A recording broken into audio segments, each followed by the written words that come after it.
The 2026 luckiest plants for rising wealth, harmony, and protection. Saan ba natin dapat ipwesto ang mga masiswerteng halamang ito? 7 ang pinakamaswerteng halaman na dapat meron ka to protect your home, have peace, and for rising wealth and continuous good fortune sa taon ng Fire Horse. Plants and flowers have great effects in our home and well-being. It beautifies and promotes fresh and clean air. Kaya marami sa atin ang nahihilig sa mga halamang namumulaklak man o hindi. For today's video, let's check out kung ano-ano ba ang mga halamang magbibigay ng swerte at proteksyon sa ating kabahayan at kaperahan for this year of the Fire Horse 2026. Pero bago po tayo magpatuloy, please don't forget to click and hit the like and subscribe button for more pampaswerte and feng shui tips. Isa ka bang certified plantito o plantita o sadyang masaya ka lang having good and healthy plants around? For today's episode, alamin natin kung ano ang mas maiging halaman na ilagay sa loob at labas ng ating mga tahanan o negosyo to maximize its good chi at upang mas umangat pa ang swerte natin sa taon ng Fire Horse this year 2026. Number 1. ZZ plant o welcome plant. Isa sa pinakamadaling alagaan at pinaka-itinuturing na maswerteng halaman o fortune tree. Ayon sa feng shui, believed to attract prosperity, growth, and positive energy. Ang mga dahon nitong sobrang berde, makikinang at glossy, symbolizes growth and endurance na isa sa kailangan natin sa bilis at init ng takbo ng Fire Horse sa taong 2026. Mainam itong ilagay sa loob ng bahay, lalo na sa southeast to activate prosperity and wealth. Kailangan nating maglagay ng mga halamang kagaya nito sa loob ng bahay na kayang manatiling malusog kahit hindi natin masyadong aalagaan. A lucky plant should always be healthy para mapanatili nito ang dala nitong positive energy. Next, we have the snake plant to absorb bad energy, purify air, and all other energy bago pa ito makapasok sa ating buhay at bahay. Kailangan nating merong snake plants. Saan ito pinakamainam ilagay? These snake plants must be present sa gilid ng ating mga main doors at maging sa gilid ng ating gate. Sila ang magsisilbing taga-absorb ng lahat ng masasamang enerhiya upang purong good and positive energy lamang ang makapasok sa ating bahay. Hindi natin kailangang ma-overwhelm ng lahat ng halaman. Kailangan lang nating mailagay sila sa tamang pwesto. Iwasang magkaroon ng super crowded na halamanan, lalo na kapag tag-ulan, upang makaiwas sa dengue at iba pang di ka nais-nais na insekto sa ating paligid. Hindi ka blessed with green thumb? Don't worry dahil kagaya ng ZZ plant, snake plants need less care and can thrive and stay healthy kahit limot-limutan mo pa itong alagaan. Ang dalawang naunang lucky plants ay isa sa mga pinakamainam alagaan inside our business, home, and office spaces.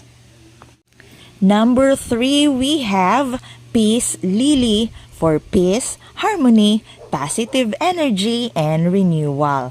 Isa sa pinakanais natin sa ating buhay aside sa money ay ang isang kalmado at stress-free na buhay at bahay. We badly needed happy home and environment lalo na ngayong 2026 kung saan medyo mainit ang dalang enerhiya ng Fire Horse. Ideal na maglagay ng peace lily sa corners ng ating mga tahanan.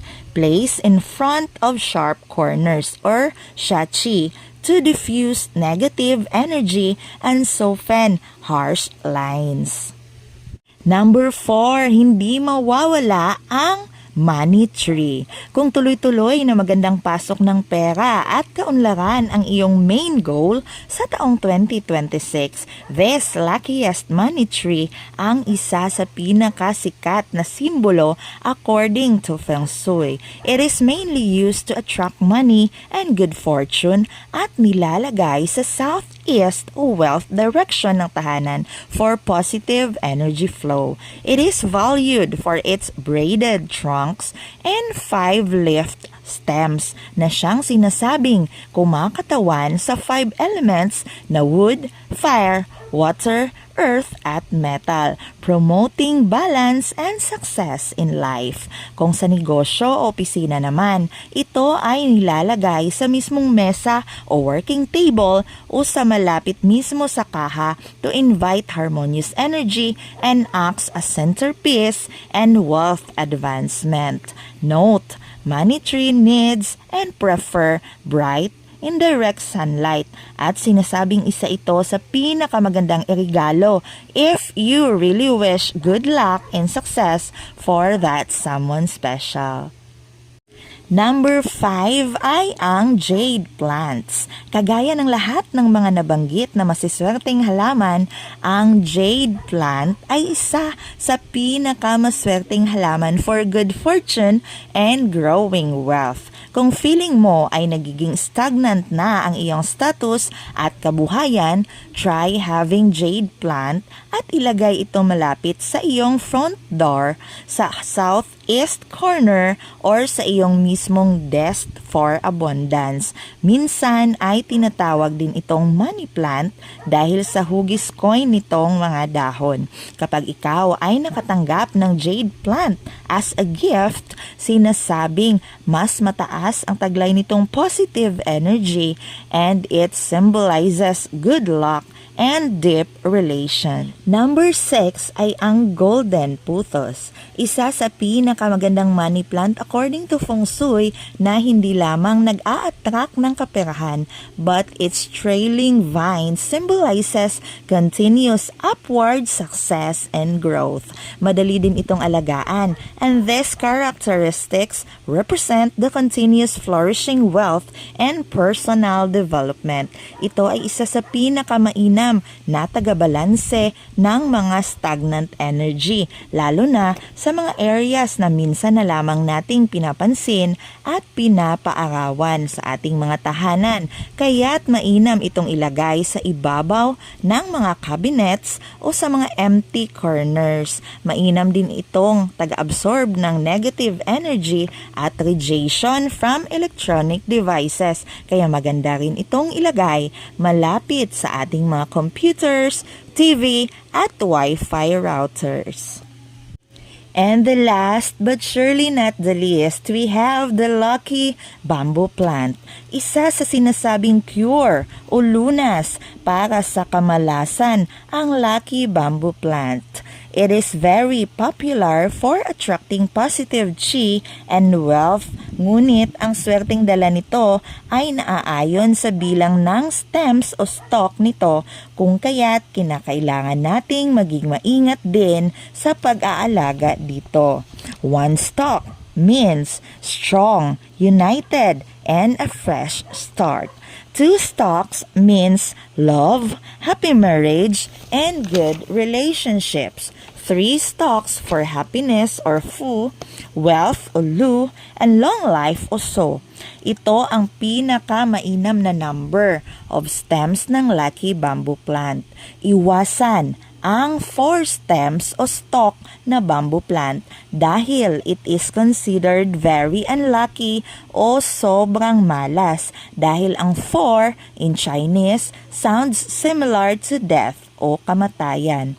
All other number of stalks hanggang sa number 10 represents good and positive energy and abundance. At kung umabot man ng 21 ang stalks ng iyong lucky bamboo plant, this means a very powerful blessing of great wealth and enduring health, encompassing all types of lucks. Maganda itong ilagay sa ating mga office table, sa gilid ng ating mga entryway o kahit sa bathroom to neutralize and unbalance the draining water energy, turning it into a positive energy. Pero ayon sa Feng Shui, iwasan itong ilagay sa loob ng ating kwarto dahil ang taglay nitong aktibong yang energy ay sinasabing nakaka-disrupt sa kalmadong yin environment na kailangan natin for a good rest. Kahit pa man hindi pa nauuso ang mga pampaswerteng halaman, admit it, we all love flowers and plants sa ating mga paligid dahil sa dulot nitong halimuyak at preskong hangin. So why not try having lucky plants instead? Pero the key to all of this is to always keep them healthy. Dead plants is a big no-no. Kaya't hanggang maaari ay mag-alaga ng mga simple at madaling alagaan na halaman. Once again, it's me, Gian, and thank you so much for always watching.